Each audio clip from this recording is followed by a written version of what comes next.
Let's go. Let's go. Let's go. Slow feet don't eat. We're back. Yo, I haven't done a podcast in weeks, so I'm super excited to be back to have this conversation tonight. I've got a really awesome guest that's going to be coming on with me tonight, one of my students in Charged Up University. And it's going to be a great conversation simply because what we're going to be talking about tonight is something that so many people inside of this business struggle with constantly. It's something I struggled with when I first started inside of this business 11 years ago. And what we're going to be talking about tonight is going to be how do you balance having a 9 to 5 and wholesaling real estate. Wholesaling is by far, it's not easy. All right. And I don't want to tell anybody that it's easy. The concept of what wholesaling is itself is easy, but the process, the work that you have to put in, it takes effort, it takes energy, to make those things happen. And so many people, the beautiful thing about having so many students, I think we're at like 425 students right now at the U. One of the beautiful things about that is you get to see the dynamics of a lot of different people and the things that impact them on a daily basis when it comes to wholesaling real estate. And one thing that I started to realize was, people that have a 9 to 5 and that are trying to balance having a 9 to 5 can really struggle, in all honesty, because you have to be so disciplined with your time and having the ability to be able to deal with sellers and balance your job, things of that nature. So I've got one of my students that recently did her first deal while maintaining her 9 to 5, and I wanted to give her a platform to share her story, talk about how she was able to do that, what obstacles maybe that she faced while having a 9 to 5. So many people deal with different things, dealing with their families, making sure they're spending time with their significant others, taking care of their children, things of that nature when it comes to just having time. So what I want you to do, if you're watching this, first, let me know where you're from in the comments. Drop me a comment. Let me know where you're from. And then I want you to go share this thing on social media. Let's get some people on here that really need to see this video and take advantage of the conversation. Typical aspect. What up? Nate, what's going on? Jensen, my guy, what's going on? David, Ashley, Ricardo, Miss B About Your Legacy. I like that name a lot. And it looks like you're just returning to corporate America in less than a week while wholesaling. So yeah, this is definitely going to be an awesome conversation for you. Die Acquisitions, I see you in here. Facebook user, best coach out there. Not sure who you are, but much love and respect to you. Thank you for saying that. Devil Dog, what's going on? So guys, Gladia is going to be joining us tonight. We're going to be having a conversation. At the end of the conversation, as always, we're going to do Q&A. I want to make sure we answer your questions. Guys, listen, don't make fun of me. I have not gotten a haircut. All right. This is the end of the year grind. We're banging out goals, banging out plans. If you're one of my students, I told you guys yesterday on the coaching call, wait until you see Charged Up University 2.0. It's going to be bananas. I can't wait for you guys to see it. We got people all over the country chiming in. Gladia, I'm getting ready to bring you in. Let's have the conversation. Let's talk about it tonight. There you are, Gladia. What's up, man? What's up? So you're all clean. Everything is tight. Yeah, I haven't gotten a haircut. I'm out here thugging it out. No, I'm not gonna lie. I went to get a haircut today because I hadn't gotten a haircut like 2 months. So I had to look clean for YouTube. No doubt. I really appreciate you, reaching out and first of all, I appreciate you being a student. I'm really happy to have seen you do your first deal. I had my eye on you, as I do all my students around the interwebs, figuring things out, trying to make things happen. I've seen you tapped in on the secret weapon. So I'm excited about your progress. I'm excited to hear about your first deal tonight and give you opportunity to kind of share your story and kind of what that process was. But so who is Gladia? Tell us who you are, where are you from? How did you even get into this hectic world called real estate? Oh man, where to begin? So I'm Gladia. I'm from the Bay, Cali represent, Bay Area, born and raised, lived here all my life.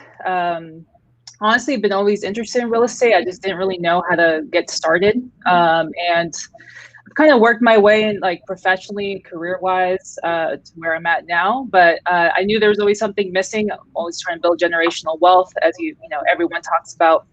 So kind of quick story of like how I got into real estate is like my brother's girlfriend bought a house in Vegas. And I was like, how'd you do that? Like, I'm trying to get game on that. Like, I want that passive income.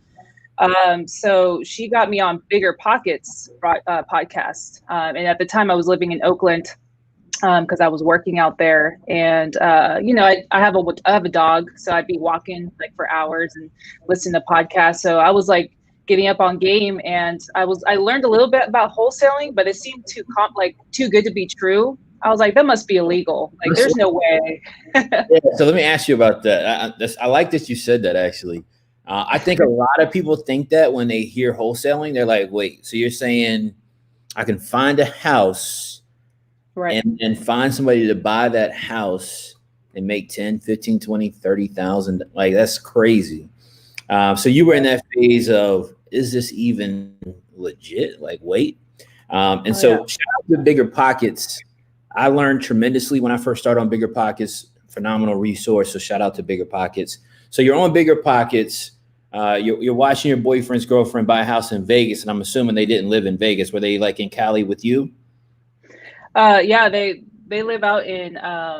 So yeah, it's my brother. So he lives out in San Francisco, and so she bought a property out in Vegas because I think she has some family out there. But I was like, how? She's younger than me, and I was like, no way.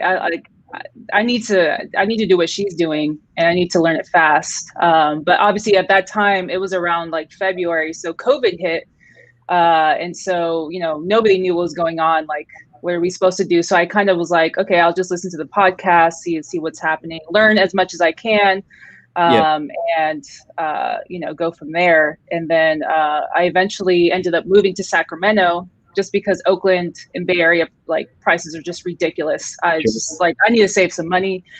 So got a house out here. And that kind of is what really got me like motivated. I was like, okay, like, I need to like reassess my life. Like, I love my job, but I'm trying to get on that side income, at least to start off with. And just kind of randomly stumbled on your webinar.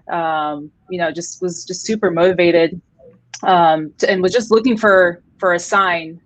And I think somebody broadcasted your webinar on one of the Instagram accounts I was following. And when I signed up, I was like, nah, this is too good to be true. This dude's like super chill. Like, like, that did go through my mind, but like, you seem so genuine, so real. And, you were a man of the people. And I was like, there was just like something like, I trust that guy, and I'm going to sign up today. So I signed up on the spot, and I haven't looked back.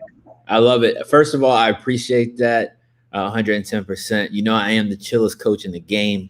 Totally. The coolest coach. I appreciate that. I love my students, man. I love kicking it with y'all every week. We have I feel like we have some very good, deep conversations on our weekly calls that definitely, it's good for me. And I think it's obviously good for the students. And I really appreciate you being in the U.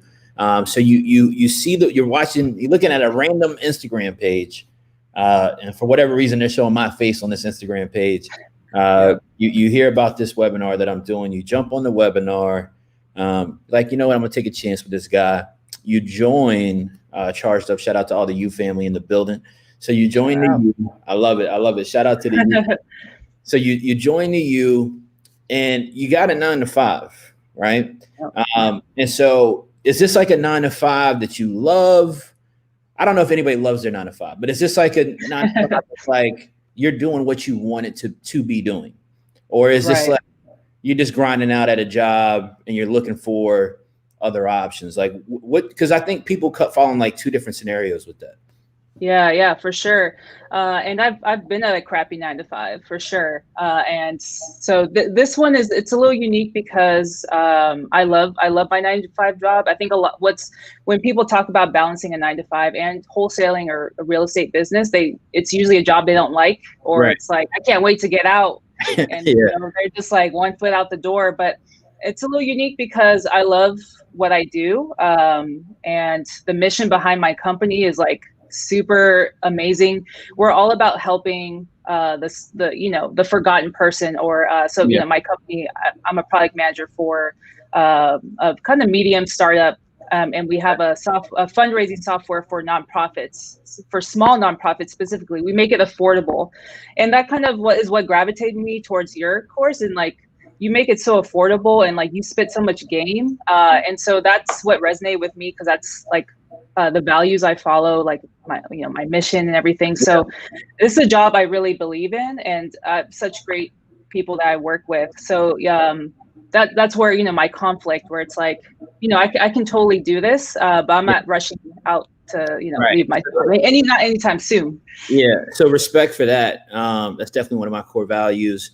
And I believe in, supporting nonprofits. I believe in, you said the forgotten person, right? And I don't feel like any of my students are the forgotten people, but, one thing that was really important to me when I started Charged Up University was, like, I really started thinking, and I'll be honest with everybody, like I was going to do a really expensive program because, quite frankly, I mean, that's the amount of knowledge that I give out.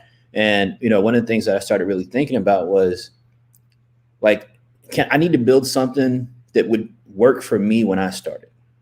Like when I was lost, when I was on my 2-year journey to my first deal, trial and error, no mentor, just trying to literally figure it out, like what would have helped me at that particular moment. And it's like, I couldn't afford to pay thousands of dollars for a program. I couldn't afford $1,000 for a program. And so it's like, hey, I really need to put something together that could fill the void for the person that was me 10, 11 years ago. So, I appreciate that. So I guess my question would be, right, so you're in a particular situation, really. So you have a job that you like and you believe in, which again, like you said, not everybody can say that, right? And so I personally think it's even harder to find balance with a job like that, because it's like I want to make extra money, but it's like I'm not hell bent on making extra money that way. And it's not like wholesaling is hey, I'm going to start it today and make some money tomorrow, right? Like when did you join the program originally? I joined like towards the end of August. All right. So you joined towards the end of August. And you get into it. How are you originally kind of balancing that? Like, are you working like a 9-to-5 schedule and then you're coming home and, you got your dog and different things? Like, how did you work through really trying to figure out how to balance that fully out? Yeah, I think to start off with, I don't typically have a 9-to-5. It's kind of, my schedule is kind of scattered. So that made it a little bit more difficult. Sometimes my day starts at 7 a.m. Sometimes it starts at 10, sometimes it ends at 7 p.m. So it really varies on the priorities of like, our company and what's going on. So to start off with, I think that's why it took me a little bit longer to get set up. So I kind of took my time once I signed up to the youth, watch the courses, join the, our Zoom meetings, our weekly meetings, and really kind of gradually, because I knew if I put myself all in, it'd be really difficult to balance. It'd be really overwhelming because it's a pretty high demanding job, and adding that to my plate would have been crazy. But at the same time, I was like, well, maybe if I would have started sooner, I could have gotten my deal much sooner too. But yeah. So the whole thing to me, right, is like always about balance. And I think what's dope about what you just said is that you came into it, and the thought process was, if I'm hearing you right, which is like this doesn't have to happen for me tomorrow. I'm gonna work my way into the process, into the system, and I'm gonna implement it, as I can, as I get moving, versus, hey, I started today, balls to the wall. Let me just do any and everything that I can to make it happen tomorrow. And it's different for people's different situations. Like if I'm in a situation where I don't have a job that I like, I don't want to go to work every single day, I'm not making the money that I feel like I should be making, which is a lot of us. It used to be me, right? Then it's like, hey, like, let me hit this balls to the wall. Let me hit it as hard as possible. So there's angles to it. You had the benefit of kind of easing into the process, right? So how did you originally start marketing when you got to the point where you did start marketing? When was that, and how did you start marketing in your business?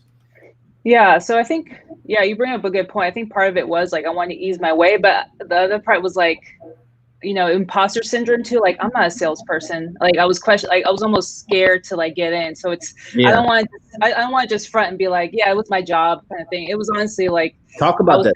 I was second guessing myself because, being in front of the phones, I never considered myself a salesperson or like, the type of person that's on the phones. In my job, we have a sales team, and I was like, I don't want to talk to any of my clients. Like, right. You don't want me on the phone with you. Like, if you're complaining about something. But I think I really had to challenge myself in that aspect where like, and I think that's where people that have the 9 to 5 that they like, it's like, you don't have that pressure to like start right away. So you have to kind of you really have to dig deep inside yourself and like, okay, why am I here? What is my why? And so that kind of delayed me a little bit in like second guessing myself. So it really wasn't till probably mid-September where, I signed up for Call Tools. I pulled the list. I had to go back and forth between your course and like actually taking action because it was just me doing it. I felt like a chicken with my head cut off. Like, okay, where do I start? It was overwhelming. But if I hadn't done it the way I did, I wouldn't have learned what I did, what I learned. So you gave yourself the opportunity to kind of learn, over time. And you said something else important, right? When we talk about, I've heard this term a lot, literally in the last 2 to 3 weeks, and imposter syndrome, right? Like, what was that for you, and then how did you overcome it? I think I go through imposter syndrome every day, like even my job. So like, you talk about not having the pressure to start. So like, to get to the position where I was, I worked really hard, and I was kind of put myself in that position. Like 5 years ago, I quit my job to switch because I had over 10 years experience in nonprofit working with after school programs with kids. And because I knew, I'm like, this isn't getting me anywhere, and I'm not making enough money out here in Cali. Like, a girl's got to pay rent. Like, it's so I transitioned to the tech kind of like design aspect, and quit my job cold turkey, and kind of transitioned my way. And I was broke. I had to commute like over 5 hours, so at 5 hours a day, because I was living super far from where I was working at. And so it was quite a challenge. And so once to get to the business where I'm at now, where a product manager, is somebody who has technical experience, has all these, accolades. I didn't finish college. I didn't do all these things. So that kind of, I sometimes do get that where like, I pinch myself like, wow, am I really doing this? But I have to remind myself, I always learned like I can outwork anybody. Like, you may be smarter than me, you maybe speak better than me, but you're not going to outwork me. And so I think I use that mindset getting in. So like, making those calls, I was like, I got to just do it, just outwork everybody else. I'm not going to be perfect, and that's okay. And just get in it, and eventually you'll get better. And, that's pretty much what happened. But, it's always that first step. That's like, sure. It's the hardest step, right? Like, like taking the first step is always literally the hardest step. And it's the step that we agonize over. It's the one thing that it's like, I don't want to get on the phone. I don't want to talk. I'm not good at talking to people. I'm an introvert. I don't know exactly what to say, and Like, we make that first step like the hardest one to hit.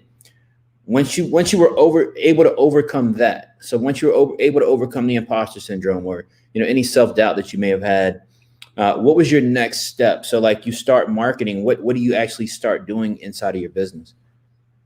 I started simple. I'm always like, keep it simple. I just started cold calling right away. So once I got my list, I think I got like a fat list, absentee 60 plus, in my local market. It's kind of in the Bay Area. And I just started cold calling, and my first deal came from my first day of cold calling. We got to talk about this. So, shout out to the absentee 60 plus list. Man, that's the money list. Where did you get? Listen, I got to say this before you tell me. This is one of my favorite lists, and you guys know this because I tell you this, my favorite list. One, you get to talk to some of the sweetest people, right? You get to talk to some really nice people. Now you got to be careful. Sometimes though. Yeah, they'll keep you on the phone. Like they'll keep you on the phone 110%, but they'll get feisty, right? Like they'll get a little feisty with you. Where did you get the list, and why did you like that particular list? Oh, you already know chargeuplist.com.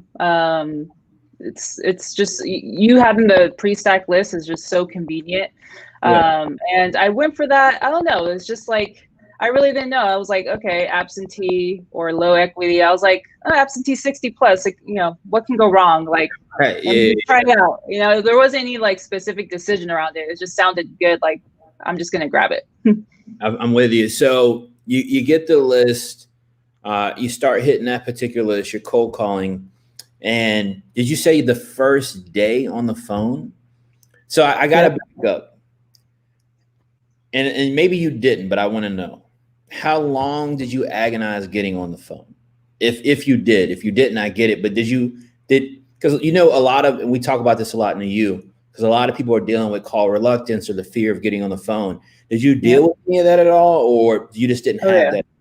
So what was that like for you, and how did you get past it?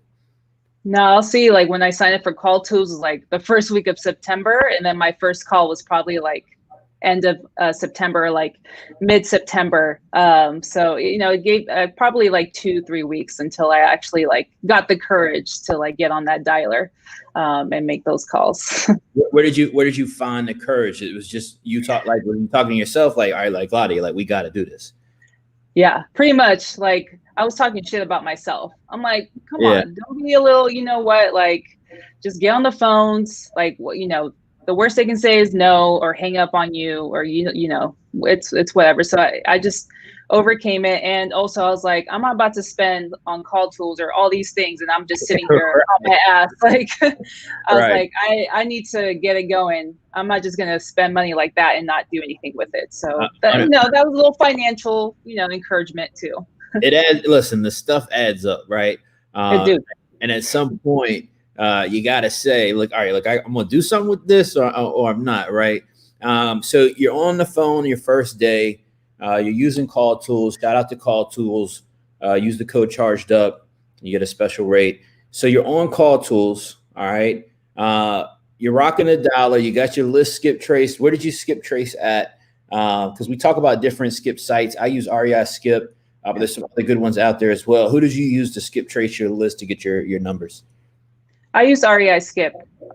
Just went the super basic, like, okay, what's everybody using? I'm just gonna use it too. Yeah. Cool. So you use REI Skip. You get on the phones. Like how many hours did you call that day? And then like when into the calls did you get to like the call? I called on a Saturday. I remember, I should remember the date, but it was like for sure on a Saturday. So it was like, my day off. So I was like, all right, today's the day. I'm gonna get on the dialer. It was like 9 a.m. I probably got on there for 3 hours. And I was just dialing. I was getting a lot of not interested. And it just so happened that the seller had left me a voicemail. So I had skipped her number somehow during the dialer.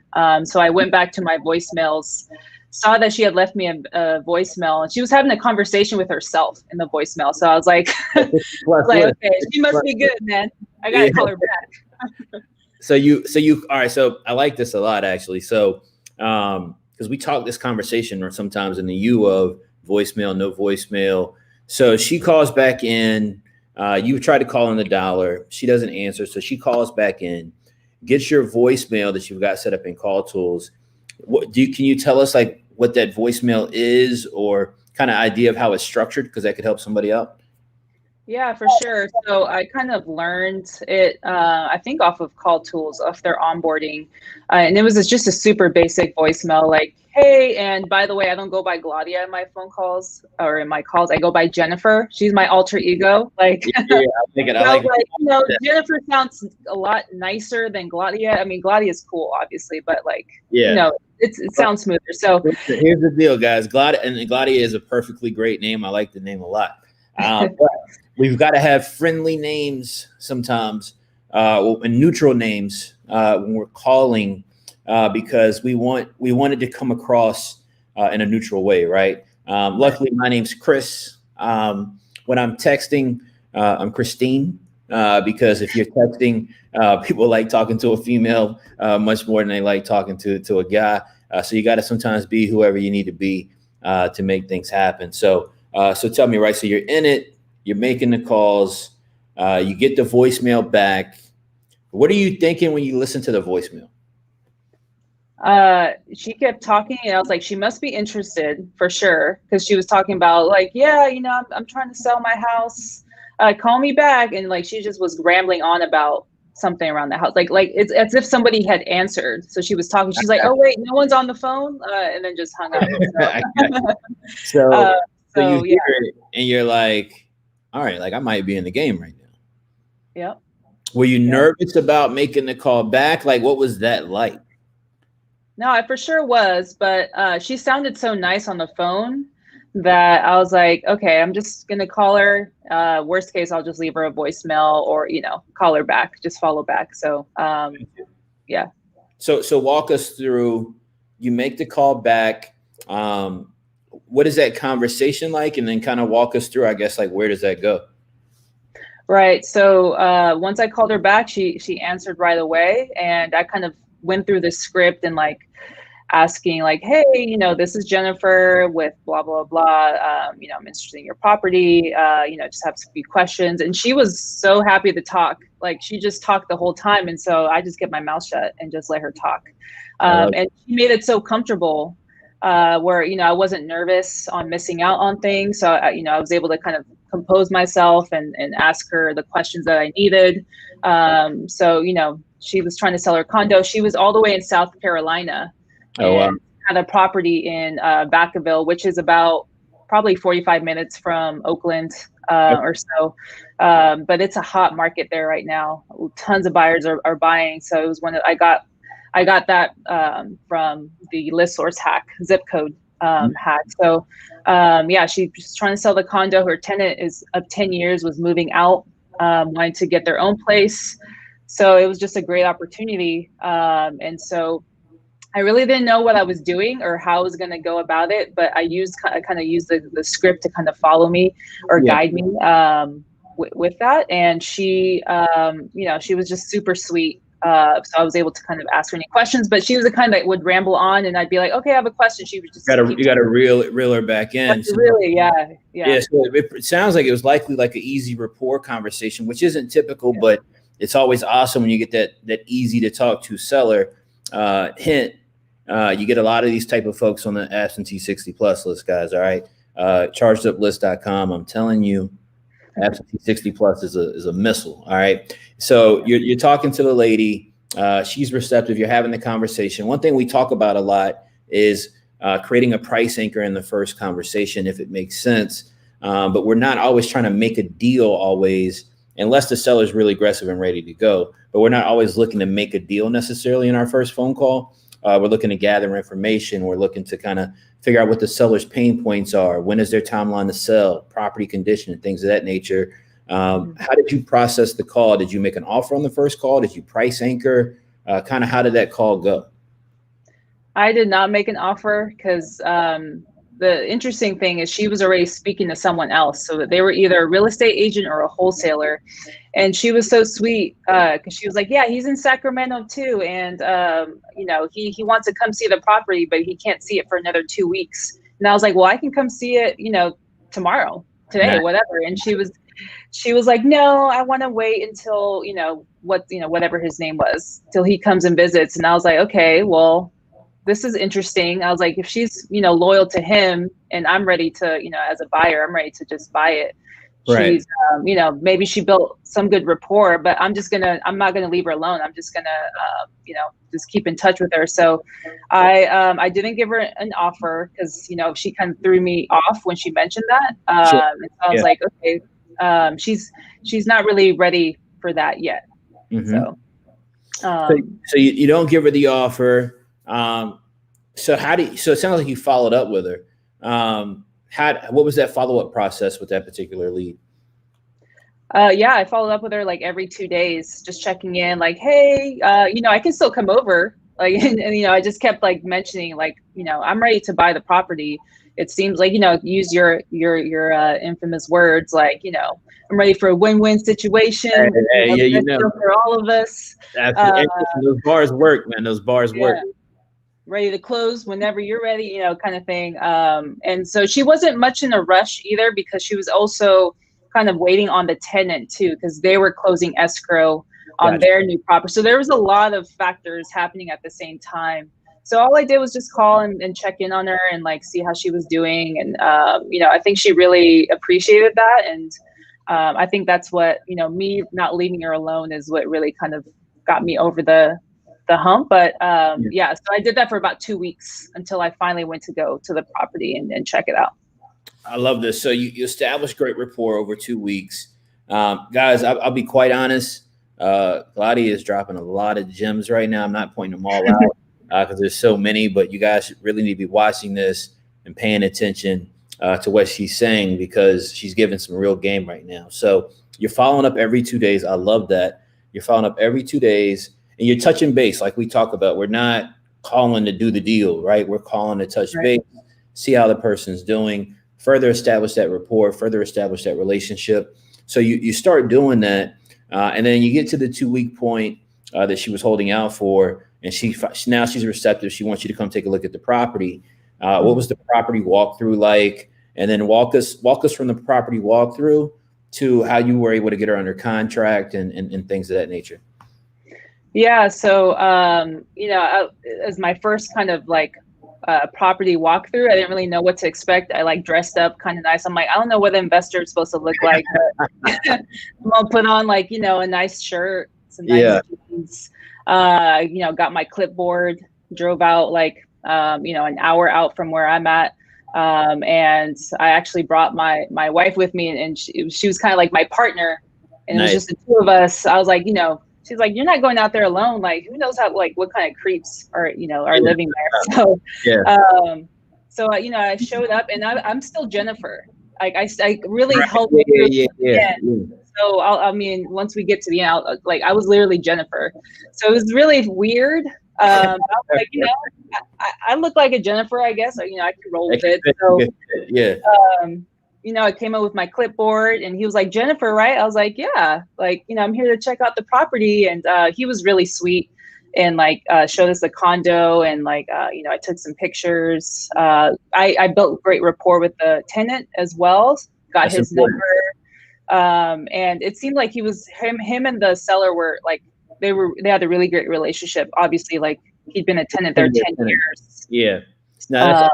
Getting rapport with the tenant when possible is critical to a smooth transaction, because, as a wholesaler, guys, you got to understand that your job in the transaction, and we talked about this yesterday on our weekly call, is your responsibility is to manage everybody in the deal. You're having to manage the tenant, you're having to manage the seller. When you get a buyer, you're now having to manage the buyer, managing the title company. There's a lot of moving pieces, and your job is to be the conduit of the transaction. You've got to manage everything inside of the deal. So how did you present the offer to her, and how did you get her to the point of taking the offer? Yeah, so after I went to go see the property, I actually gave her a call and was like, hey, I just came back from the property, and she had already spoken to the tenant. He called her right after I left and was like, yeah, these two chicks, yeah, they seem really cool. They seem really nice. And I was like, whoa, I literally called you 10 minutes after, tenants really sneaky like that. Here's the thing though. This is another gem, and I got to point this out because this is really great. So guys, what Gladia did, what Jennifer did, is she got the tenant on her side. If you got a situation where somebody's been a tenant for 10 years, you got to know that they've got to have a pretty good relationship with that landlord to have stayed in a property, paid rent. They've had to pay it on time, provide good income to that landlord. That landlord is going to have a lot of respect for that tenant, and they're going to value that opinion of the tenant. So what Gladia did, and I love this, is she not only built rapport with the seller, she also then established rapport with the tenant, who then became a champion or cheerleader for her. And so now she's left out the house. As soon as she gets out the house, tenants calling the landlord saying, look, if you're selling this thing, you should be selling it to Jennifer. They're awesome, great folks. Look, I don't know about the other guy. I know that Jennifer is dope, and that's who you should sell the house to. So that's awesome that you did that. It's really important. So so tell me how it kind of goes from there. Yeah, so you know, because I got back home a little bit late, so I called her and I was like, hey, like let me run the numbers. I was like, yeah, I just got back from checking out another rental property. Let me, you know, I try to like put some dubs on me, and I was like, let me call you back tomorrow. So I had some time to, you know, really look at the numbers. Yeah. And then, you know, so I called her the next day after looking at comps, and that was something that I was pretty fresh at, like really, really fresh at. Talk about that. Yeah. So how did you? How did you the comp? What was that like for you? How did you figure out what your offer needed to be? Kind of walk us through that a little bit. Yeah. So, you know, I honestly went through analysis paralysis for like an hour or so, like checking out like what you meant, what you suggested. And, you know, I probably shouldn't have, but like I was checking out YouTube videos of like, okay, you know, there's these formulas. So I was like checking out all these other options, like, okay, and, you know, because you know, looking back now, I was like, you tripping. You should have just given her a number and like kept it moving. Yeah. But, you know, it's my first deal. And it was like, you know, first legit deal where I felt like I had, you know, I had a room in this race and that I could actually potentially get her on my side. So I was able to find like a pretty good comp, but I was honestly like really unsure about it, to be quite honest. I did the whole like, you know, like start off in the 0.25 and then work your way, but it was really hard because it's a condo. And the condos that had sold were like brand new. So those were like my, you know, high comps, like ARV. Sure. Yeah. And so there wasn't really many like hers that, you know, hadn't been updated in like over 10 years. So it was really hard to kind of gauge. And, you know, the numbers are a little bit higher because we're out here in Cali.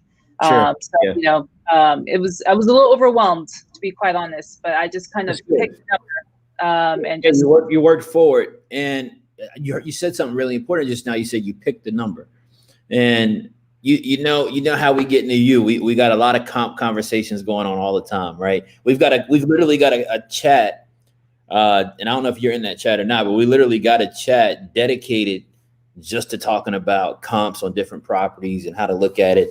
It's a daunting task for a lot of people, especially when they're first starting out, regardless of how much we try to simplify it. And what's important about talking about comps is that comps are really an educated guess, right? Like you really said it perfectly. Like it comes down to, you got to pick a number, right? So you pick a number and you say, hey, look, I'm going to offer her, what was that number about? And I want to say this too real quick. Let this serve as an example also, because I see these questions a lot on the different things that I do. Hey, Chris, can you wholesale mobile homes? Can you wholesale land? Can you wholesale condos? Yes, we're literally talking right now about how Gladia was able to do a condo deal in Oakland, California. So I don't want anybody to say that Cali has tough markets. Every market's going to be tough. Some are tougher than others. But, I mean, you did your first deal in Oakland, California.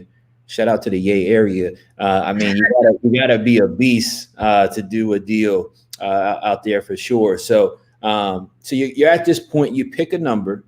How do you present the offer to her in the first place? Yeah, that's a thing where I try to like just structure it like really nice. Like, yeah, we took a look and looks like it's gonna need some cosmetic repairs. You know, I try to like really just set it up. But I wasn't, you know, and I knew it from the start. Like I wasn't confident in that number, but I still gave it away anyways. I was like, we're looking in a range of, you know, 345 and 350. And she was like, okay, well, you know, she played it cool too, because she's no, you know, beginner. She's been in the game for a while. She has a ton of rental properties. So I just threw out the number. She's like, all right. Like she didn't like really react to it. She was like, well, you know, I need to take a look at my other offers. And, you know, I'll get back to you. So after that, you know, I was kind of like, oh, she's not going to call me back. Yeah. So like, the seller hits you with that response, yo, that's the like, I still get anxiety from those responses. She did a pullback method on me. I was exactly. Because you're like, wait, like that's my move. How are you gonna hit the pullback method? So he hits you a little bit with the pullback method. You're sitting there like, wait, like I'm trying to make this work. Want to make the deal happen. And so did she get back to you? Did you follow up with her? How did that work? She called me the next day. Or actually probably 2 days after that, because I hadn't heard back the next day. I was like, oh, she's not going to call me back. But I was still planning to check in with her to be like, hey, you know, like what's up? Like, you know, do you accept or not? But she called me 2 days after that and was like, I like this, your offer. It's the best offer. Because she did have like a mortgage balance. And she was trying to walk away with a good amount of money. And she was like, I like your offer. I want to move forward. But before I do, I'd like to discuss it with my daughter, who's more tech savvy. You know, she was, you know, her being older, she wasn't really tech savvy. I was told her about, you know, the DocuSign, you know, once we agreed on the contract. And, you know, and then I also offered like I can do a mobile notary if not, but she involved her daughter in that, which was at the end of the day, like once I closed the deal, it was super vital in having the daughter on my side too. So I had to build rapport with like one person after the next. Yeah, no, that's awesome that you were able to do that, especially in your first deal. I love this. So you finally get the deal under contract. You work through that with the daughter. You guys are able to get it under contract. How do you find your buyer? What do you do to find your buyer? Yeah. So once I got it under contract, which that was a kind of a spin because the daughter kind of threw me off too and was like, you've only been in the business for a year, or no, I'm sorry, not a year, a month. Like, who are you? Are you a real estate agent? And like, I honestly didn't know how to answer that. Well, I asked you in one of our weekly calls, I'm like, how do I handle this? And, you know, as smooth as you are, you're like, just say, da, da, da, or, you know, like, you know, make them feel like an asshole. And I was like, okay, I got you. So I went back and explained to the daughter. She was like, all right, like literally after like 30 seconds of me explaining it, she was like, yeah, send me over the DocuSign and we'll sign it. So I love that. Signed it that day. And that's one of the things that I talk to you guys about in the U a lot is that when you get hit with a question or a situation where you're kind of like, huh, like a seller kind of throws you off a little bit, makes you feel uncomfortable, whatever the case might be, you gotta internally know that you have to respond back as confident as possible. Whatever level of communication you've been on in terms of confidence, your response needs to kick it up a notch in terms of confidence, because the seller is testing you. That's a trust question, right? Like, hey, you've only been doing this a month. Like, who are you? Like, can you even make this happen? So you work through all of that. And I love this also because we talk a lot about, do I need a buyer's list when I start? Or, hey, what about buyers and all these different things? I'm assuming you didn't have a buyer's list. This is your first deal. You're just starting out. So how do you even get to the point of finding somebody to purchase this deal from you? Yeah, I was like, I feel like I just finished a marathon and I had to begin another one, like back to back. So no, yeah, I didn't have a buyer's list. So, you know, I kind of went back to your course on the section on like finding a buyer. So, you know, I pulled a list from PropStream in the area of buyers in the area. I, you know, promoted the property on Facebook Marketplace. I posted it on like, you know, wholesaling groups. I posted it on Craigslist. And, you know, I wasn't getting much interest after the first day, to be quite honest, but like just getting the list itself was like, took so long because I wanted it to be perfect. And, you know, so that itself took a lot of time. Now that I have a buyer's list, you know, it won't take as long finding a buyer, but that first time is like grueling. It gives you a little anxiety, right? Like trying to figure it out. So you find your buyer, you get it locked up, you get it under contract.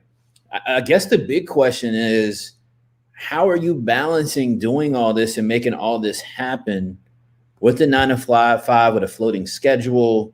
This place is an hour away, I think you said.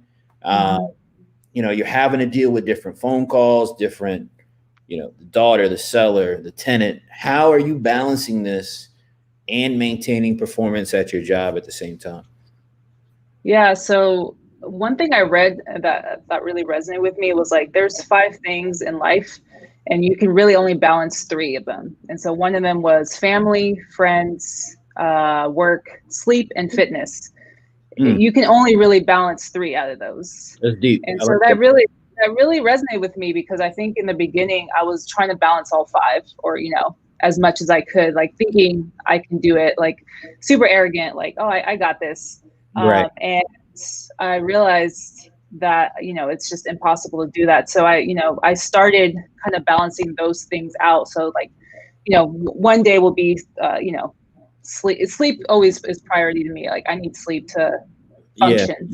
Yeah. So, like if, one day I'll prioritize like work, and then try to fit in like calls where I can. Other days where it's a little lighter on work, I'll do more calls. And so I started looking at it that way, shifted my mindset with that. And as you've always talked about too, time blocking was huge for me as well. Is at the end of my day, I set out a time block for the following day, and I stick to it. And that really helped me too, because my job itself, I'm all about being organized. Like it's really important to be that. And I in that moment, in balancing my business, I felt like I wasn't balanced at all. I felt unorganized, and it drove me nuts. I felt like I was in limbo. So I think writing a time block out was really huge for me, because I felt like I was in control of my schedule and not the other way around, where work was controlling me. So that was huge for me. Yeah, that's really deep. I love this. So I love this a lot. So we talk about time blocking in the U a lot, and I love hearing you say this. So like, Gladia, what you're saying, and I want to point this out specifically. Here's what I heard you say. All right. That ultimately you were being intentional, but you were being intentional about being consistent. And you also had realistic conversations with yourself as far as what can I or can I not truly balance. And then ultimately you develop whatever your consistency looked like for you.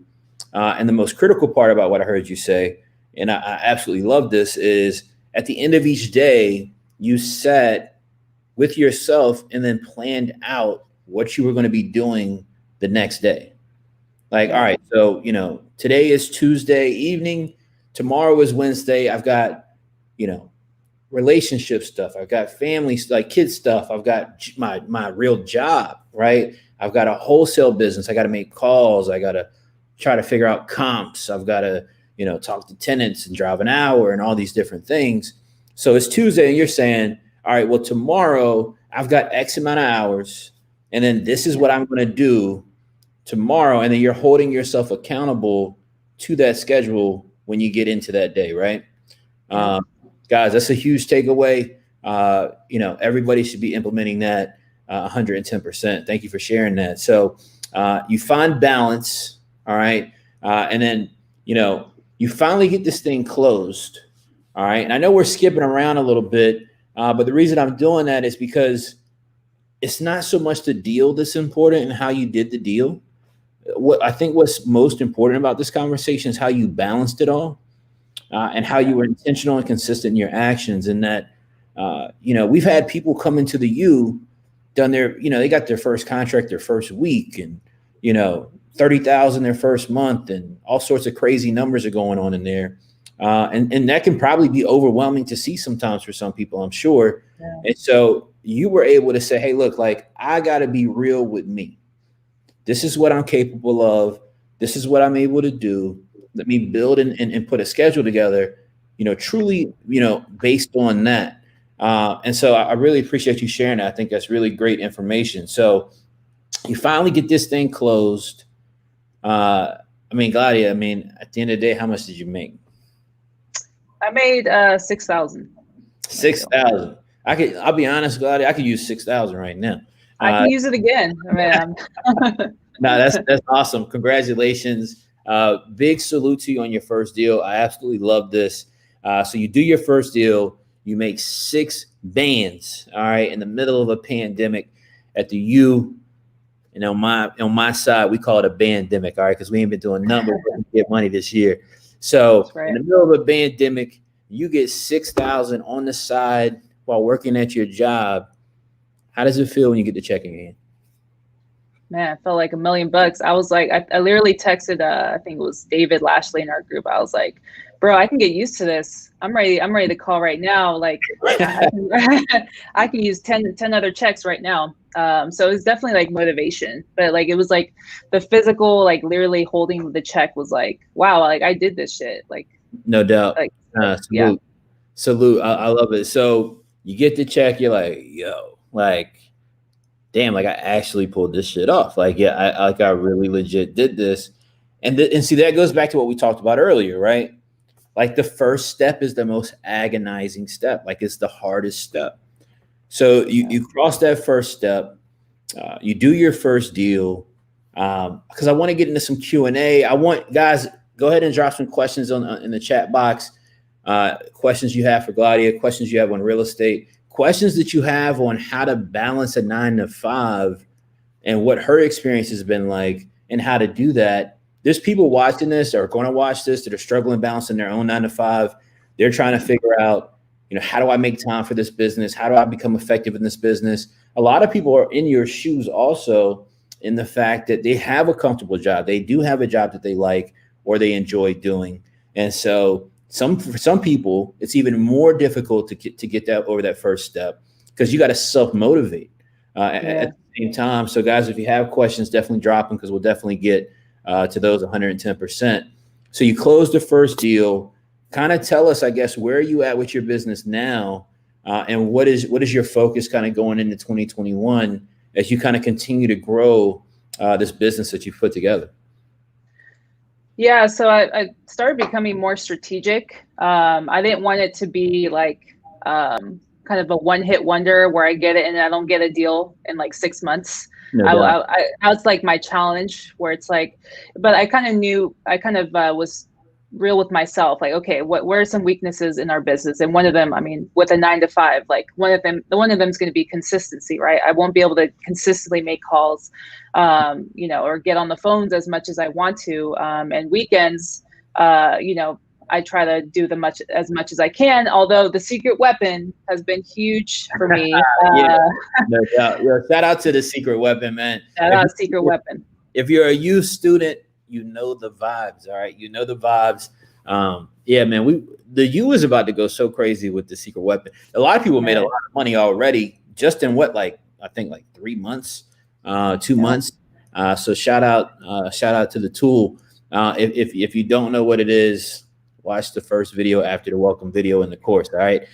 So you're working in the business. You don't want to be a one-hit wonder because that's a real thing too, right? Like, there's people that do that first deal, they get that first touch, and they focused and thought so much about that one unique opportunity that when they hit it, they haven't even thought past that, and they can get stuck. It can become stagnant. So it sounds like you're being diligent. You're focusing on working through that, really creating that next deal opportunity. I hear that you're talking with David in the group.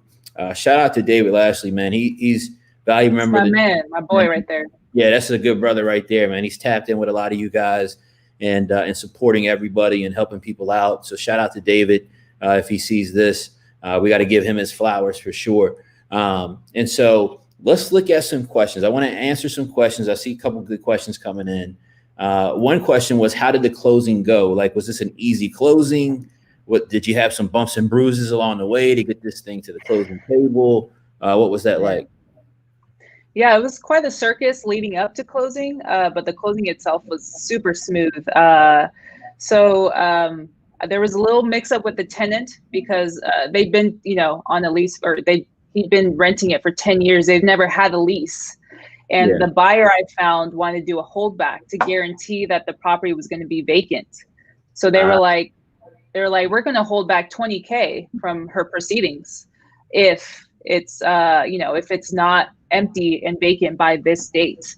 And so I had to go back to the seller and I was like, hey, this is what's going on. And she was like, no, I trust him. And I was like, well, I'm sure you trust him, but legally, like, I don't want to be put in that situation. So I had to, do a little extra and get her daughter in. I was like, hey, look, your mom's tripping. Let's get a 30-day notice. Yeah. send it over. So I got all that set up for her, got it DocuSigned, and then I literally FedExed the 30-day notice to the tenant, just to make it official. And then I got all the paperwork to escrow. And then, once that was set, because that was a little stressful, because that's a lot on me. I'm like, if she loses out on 20K because of me, that's I can't live with that. I went to that. Win-win situations, right? Like that's what we practice at the U. We talk about it all the time. We want to create win-win situations. We don't want to just win. We want the seller to win, and we want to win as well. And we want our buyers to win. We want everybody in the transaction to do well. So that's dope. Gladia, I gotta point out, and I gotta say, I'm gonna be very honest with you because you know I always am. Your poise in this deal for your first deal is dope. Like working through stuff and getting it done. Like I really am enjoying this conversation a lot. Here's a great question, especially for having a 9 to 5. You know, people struggle with this, right? How many hours on average a day did you commit to working just inside of your wholesale business? Yeah, so this is also another thing I switched up is I started getting up a lot earlier. I started waking up between 5 and 6 a.m. and try to get, because I'm also kind of working virtually out in the East Coast. So I try to call for at least 1 or 2 hours out in the East Coast. So I get up around 6 and from 6 to 8, anytime between 6 and 9, I try to get as many calls in, or, try to do any tasks for the business, any data, any like skip tracing or whatever I need to set up my campaigns. And then, right before I start work. So that's been huge for me. And just taking control, like, okay, there's only a certain amount of hours in the day. And I'm an early bird too, so it was quite easy. I was like, I need to jumpstart on my day and get as much done, so I'm not overwhelmed at the end of the day. Because again, as I mentioned, my work schedule kind of varies. So sometimes I'm done at 7 p.m., 8 p.m., and then I'm left with nothing. At the end of the day, I'm burnt. So that's helped. So kind of on average, like probably 3 to 5 hours a day. I love it. Yeah, so 3 to 5 hours a day. I talk about this a lot in you, right? You got to sacrifice things sometimes. So you're sacrificing getting some extra sleep. You're waking up early every day to make sure you're fitting in time for your business. I like that a lot. So shout out to you for doing that 110%. So you're putting, and I want to say this too real quick, guys, this is critical information that she's sharing right now. A lot of people think they cannot do this business or balance it with a 9 to 5. And that's why I appreciate you bringing this topic up and wanting to talk about it, because people really need to know and understand that you can. I was working a full-time job when I started my wholesale business and my real estate business. I was making money. I didn't quit my job for another 2 years when I started making money in the business. And that time frame is going to be different for everybody. But what's important here is that you sacrifice something, which was, sleeping in or whatever the case might be, got up, put some additional time in your business. Guys, I talk about this, but 1 to 3 hours a day. If you can do more, but 1 to 3 hours a day, really focused and locked in intentional hours in your business can go a long way. And I got to salute you because, you're waking up at 6 a.m., eating the breakfast of champions. I mean, you're cold calling at 6 a.m. in the morning, hitting people on the East Coast. That's lit, man. I love that. That's awesome. All right. So Amira has a question. How did you continue to call the list while trying to close this deal? So how did you balance closing your deal, all those moving pieces, with still getting up, making calls, and kind of, because you got limited time because you're working a full-time job? Yeah, I will say that was definitely a challenge for me because I'm not gonna lie, I had a needy seller. She's older. She needed to be updated. Like, okay, what's the status of the deal now? And so I was literally balancing that out or talking to buyers so that I wasn't able to reach as many new sellers as I wanted to because I was dealing with that one deal. And that was before the secret weapon, may I say that. So, had I had it then, I probably would have, ran campaigns. Right. So I wasn't able to cold call as much as I wanted. And so that did affect. Makes sense. And I appreciate the honesty, right? Because But what I'm hearing too at the same time is that it became more difficult, but you continue to work through it. And ultimately, at the end of the day, you got the deal closed, which is super important. How much is it for the U? I put the link in the comments. If you want to check out the U, go to the link. I'm not going to tell you it might be the best thing that you ever do if you're interested in wholesaling, but it might be. All right. You can ask some of my students. Shout out to Gladia. I appreciate it. Go check it out. We're changing lives at the U, and it's a family, right? Like it's not just, hey, buy the product, talk to you when I talk to you, see you around the internet. I'm in the group. I'm touching in with you guys. We're chopping it up every single week.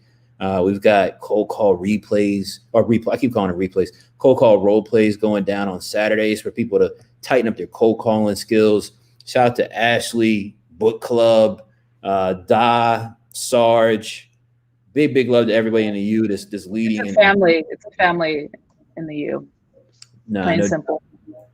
All right, here's Ashley. Actually, so what will be the deciding factor? This is a tough question. Ooh, put me on the spot, Ashley. Dang.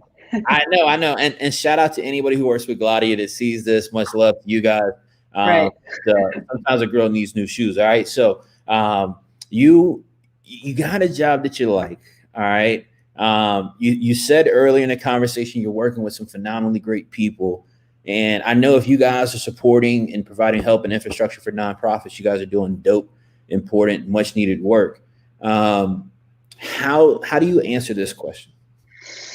Man, I think I need to get more deals under my belt for sure. Consistency. I think it just kind of varies. Like I've heard of many different people that are like, I quit on the spot, or I just took the risk. And I know if I went at this 100%, I could kill it like nonstop. But it's kind of that, like, again, kind of balancing my values and what I believe in. And I don't know. I don't have an exact answer to that now, because I'm not, I'm just getting started in my business, really. So ask me in like 6 months. I love it. I'm gonna tell you something, and everybody watching this, because I get asked this question a lot. Like, hey, Chris, should I quit my job? Should I do this? And I'm like, wait a second. All right. Again, here's my thought. One, when you know. Like, there's going to be a gut feeling. You're going to feel that you're at a place that you don't need to be at anymore because it's holding you back from something bigger. And so you got to be tapped in and in tune with that particular feeling, so that when it presents itself, you know what that is. And then somebody, shout out to Julie Carvelis in Richmond, my old business partner. We did a lot of deals together. And she said something to me when I had my job that was really, really pivotal and important. And it's something I always think about and I say to people sometimes. And what she said to me was, I was making $24,000 a year at my full-time job. Like, I was working a lot and not making enough, obviously, right? And so she said something really important and pivotal to me. She said, Chris, like, I got to ask you, do you really think that if you could get back 40 hours a week, that you can't make $24,000? Like, you don't think you know enough at this point that if you didn't have your job and you had 40 hours back of your time, that you couldn't make 24 grand in 12 months? And look, I'm telling you, when she said it, I'm like, damn. I'm like, now that's a bar, right? Because I never thought about it that way. I never thought about it from the standpoint of, I'm doing all this, I'm making things happen. I've gotten to a point of consistency. If I had 40 hours back, like, I couldn't replace my income. So that timing is going to be different for everybody. You got to go with your gut instinct and what makes sense. Some of you guys got really nice jobs, and you're not making, like I was, $24,000 a year. All right. So, that's not a decision to rush. You'll know when the right time is. Shout out to Priscilla. I see Priscilla is in the building. So Priscilla is here. It's Priscilla. I just wanted to know what you actually said when the daughter asked you about working in the business only a month. Sorry, but I actually got that one today. All right. And I know you mentioned that you asked me on the weekly call. we go for like 2, 3, 4 hours sometimes on a weekly call. Yeah. So I can't even remember. I don't know if you remember. Do you remember exactly what I told you to say at that time? Yeah, it was something like just keeping it real. Like, it's okay to like be normal. Like, you don't have to say I work for this big real estate firm. Just be like, hey, I work a 9 to 5. I'm just trying to make money for my family. I know I'm new, but I believe me, I'm going to take care of you. I'm just trying to make it work. Again, I think your main thing was make them feel like an asshole for even asking. Put them on the spot. Yeah.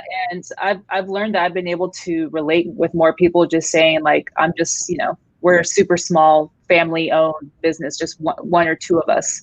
And we're just trying to build generational wealth. And that's usually enough for them to relate and move forward. Yeah. And I like this because, and I somewhat remember this conversation a little bit when we had it. Guys, everybody doesn't have to be the big investor with company shirts and, fancy offices and all these different things. A lot of people respect and appreciate somebody who is starting out, but I tell you what people really like and respect. They really like and respect somebody that's trying to do more and do better for themselves and their family. Nobody's going to fight you. Nobody's going to get an attitude with you. Nobody's going to get upset with you when you explain to them that you're working to do better for yourself and for your family. And you've gotten into real estate to be able to do just that. Nobody's gonna trip on you about that, right? For sure. When you first decided to time block for calls, what was your realistic goal? Were you calling 2 days a week for 3 hours at a time? Like, how did you figure that out? That's a great question. That is a great question.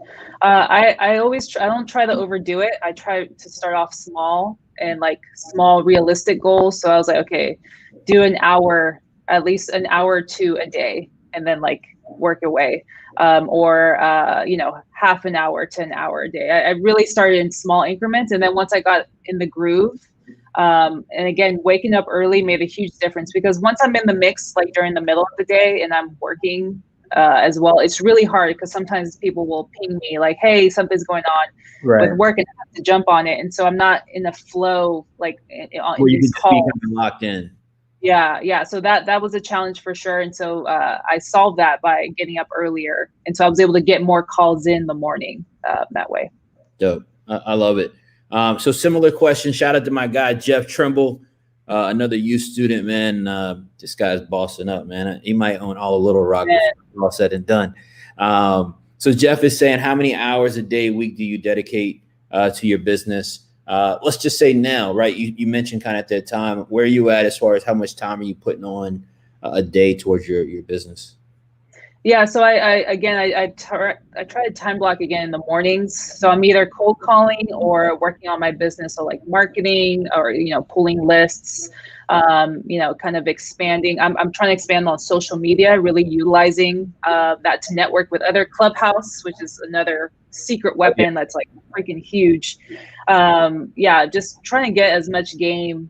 So in the morning, and then in the late evenings after work, I dedicate like 2-3 times, again, time block for the next day, and then do some research, go through my budget, really writing out my business goals as well. Yeah. And like holding myself to that. No doubt. And shout out to Clubhouse. We've had a lot of Clubhouse conversations in the U. Excuse me. Shout out to Clubhouse. It's a crazy amount of game on there, crazy amount of information. Free game, which is crazy. I'm addicted. I'm not gonna lie, I'm addicted. It's you go down this vortex once you get on the app. Look, if you don't have Clubhouse, Gladia does not have an invite. I don't have an invite. Tap in with somebody. I don't know who, but find somebody's got an invite. I'm going to be hosting a room tomorrow with Steve Trang, Pace Morby, Jamil Danji. My guys, if you know who those three gentlemen are, then they're absolute monsters in the business. I can't wait.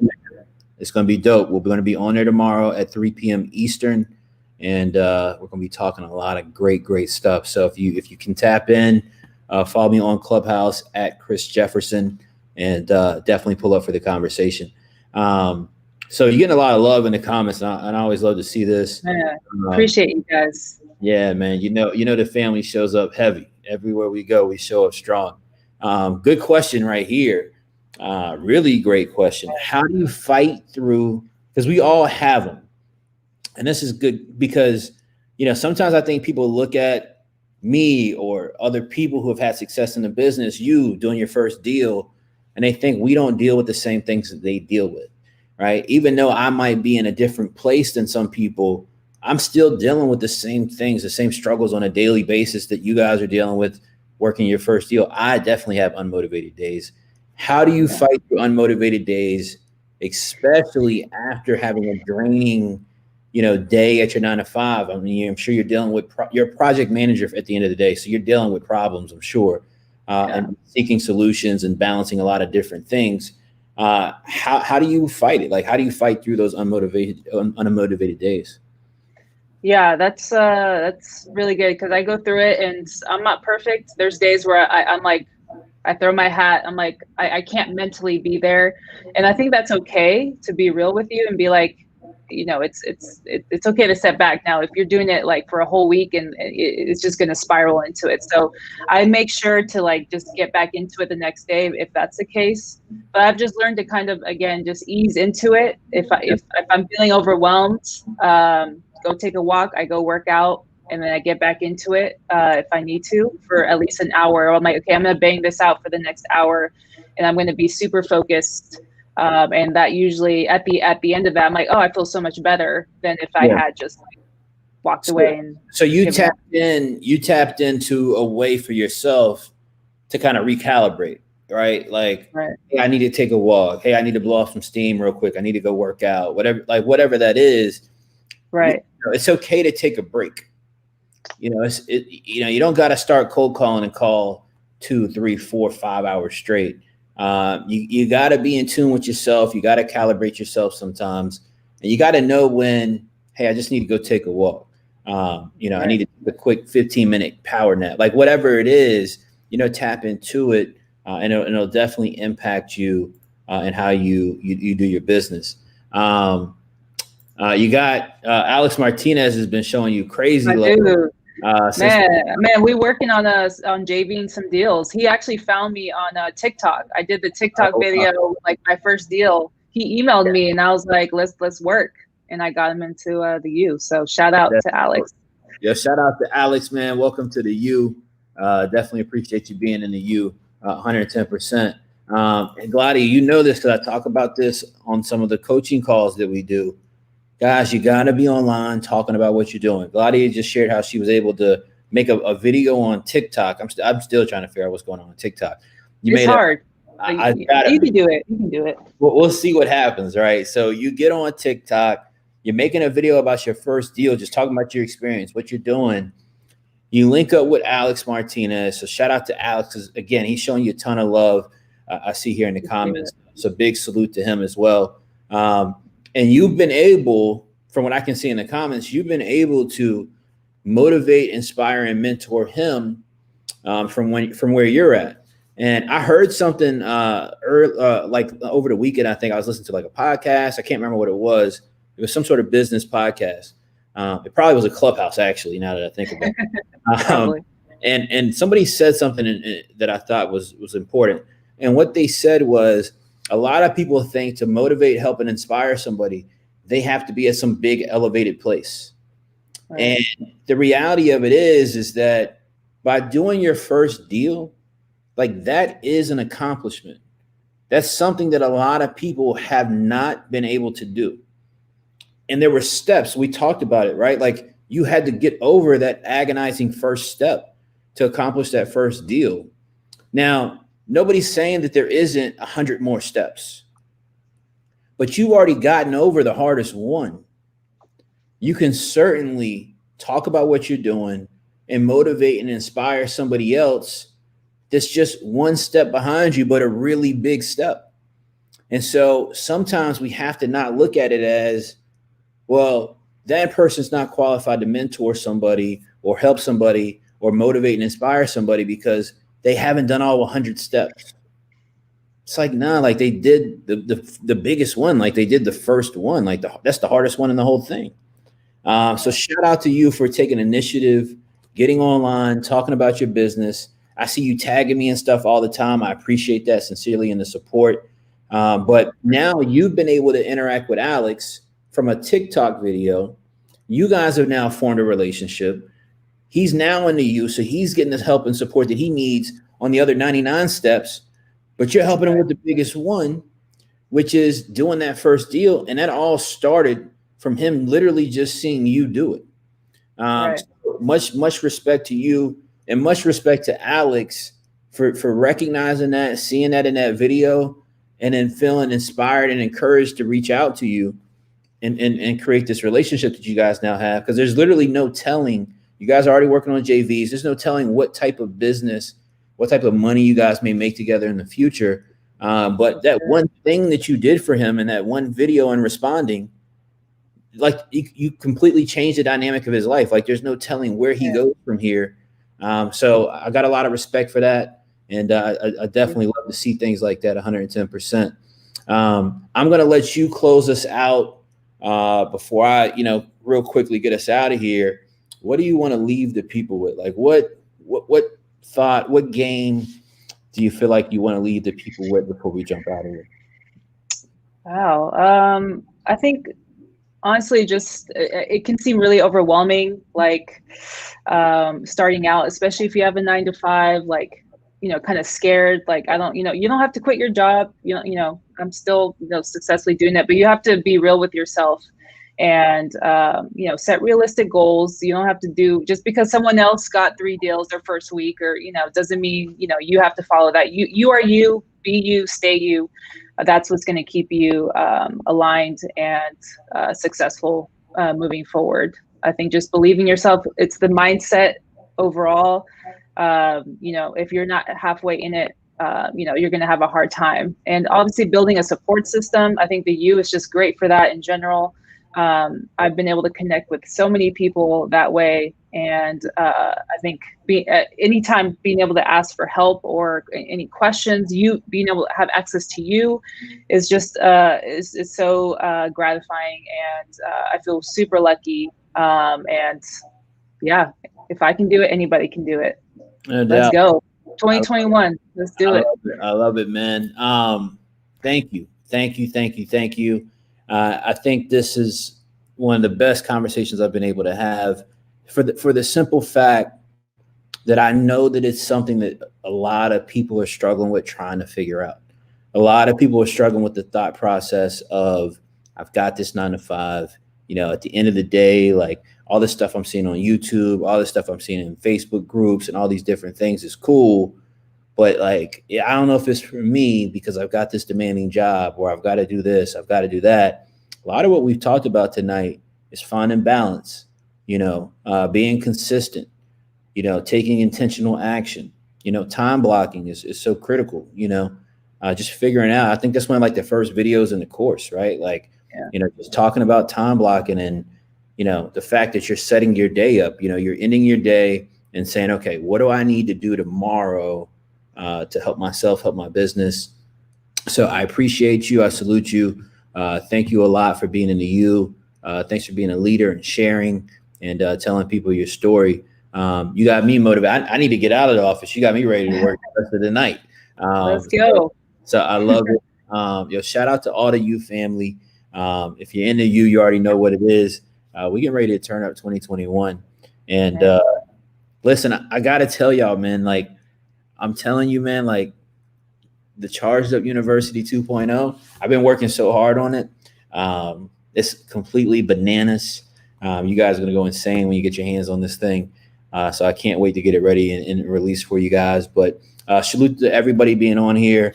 Show Gladia love. If you see her on social media, you see the IG, man, go add her on IG. Follow what she's doing. Keep her motivated, keep her inspired. And yeah, man, like I really appreciate you coming on. It's been an awesome conversation. And I don't know what else to say. Like this is a really good combo. Like you dropped hella gems tonight that people are going to have to go back and watch this a time or two to pick up some of the things that you said, because I mean, we recapped some of it and we talked about some of it throughout, but like you dropped a lot of bars. You dropped a lot of things that I think are going to be really helpful for a lot of people. So I salute you and I appreciate you for that 110%. Thanks, Chris. And again, thank you for having me on. Like, I think I speak on behalf of everyone. The U is like, we appreciate you so much and what you put into the U. And yeah, you motivate us. So it's only right that, you know, we help motivate you. So no, you guys definitely keep me young. You keep me young. You see, I got this gray hair like sneaking up. There's like 50 of them under there. But I appreciate you guys a ton. And now we'll keep this thing going, man. And if you're one of my students, you want to be in the YouTube, if you want to do an episode like we've done, reach out to me. Let me know and send me an email, snail mail, send a pigeon, whatever you need to do. But let me know, because I want to highlight and showcase you guys, because it's one thing for people to hear my story, my journey, what's worked for me. But I've been doing this for 11 years. So I've worked into a space that sometimes can be unrelatable for people. And it's important to have these type of conversations with people that are doing their first deal, you know, getting these first steps done, because it lets other people know that they're not in a space alone or by themselves, because they're able to see that other people are going through these same things. So I appreciate you. Thank you for joining in. And I'll see you. You know, we got a call on this coming Friday. We got our New Year's call. We got to get tapped in and locked and loaded. So I'm going to see you guys Friday. Inside of the U, if you're a student. If not, you might want to look into it. Check the description of the video. Gladia, thank you so much. Everybody else, peace and love. You family for life, man. You know what it is. Peace.